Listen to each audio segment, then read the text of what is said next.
নমস্কাৰ বন্ধু বান্ধৱীসকল আজি আপোনালোকে গম পায় অসম পুলিচৰ যেটো ABUB হেতুৰ কাটঅফ আৰু ৰিজাল্টটো 11টা বজাত লিংক এক্টিভেট কৰি দিয়া হৈছে এটো আমাৰ দুদিন আগতে মানে হেইটো দিয়া হৈছিল নোটিসটো দিয়া হৈছিল যে আজি 11টা বজাত লিংকটো এক্টিভ কৰি দিয়া হ'ব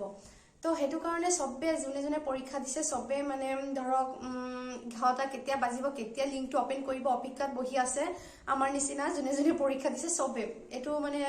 লাইফৰ এটা হেৰি আপোনালোকে গম পায় সবে ইমান টাইম ধৰি পেলাই বহি আছে একেলগে লিংকটো সবে ক্লিক কৰাত সগে সাৰ্ভাৰটো অকন ডাউন হৈ আছে মই এতিয়ালৈকে মোৰ ৰিজাল্টটো চাবই পৰা নাই তো সগে বহুতৰ কেনেকৈ হৈছে আপোনালোকে টেনচন কৰিব নালাগে যেতিয়া ভিটো অকন কমিব নিজে নিজে সাৰ্ভাৰটো ঠিক হোৱাৰ লগে লগে আমি আমাৰ ৰিজাল্টখনো চাব পাৰিম তো গাইজ এটো টেনচন কৰা একো কথা নাই মোৰ তেনেকা হৈছে কাৰণে মানে ধৰক মই আপোনালোকৰ লগত ভিডিও এটা শেয়াৰ কৰিলো কাৰণ আপোনালোকে টেনচন কৰিব নালাগে অকন পিছতে এটো নৰমাল হৈ যাব সবে নিজৰ নিজৰ ৰিজাল্ট চাব পাৰিব কাৰ ৰিজাল্ট কেনেকৈ হৈছে আপোনালোকে কমেন্ট কৰি পেলাই জানাব প্লিজ মোৰ ৰিজাল্টটো চোৱাৰ পিছত মই কেনেকৈ হৈছে নামটো আহিছে না নাই কাটবত আপোনালোকৰ লগত ভিডিও এটা শেয়াৰ কৰিম থ্যাংক ইউ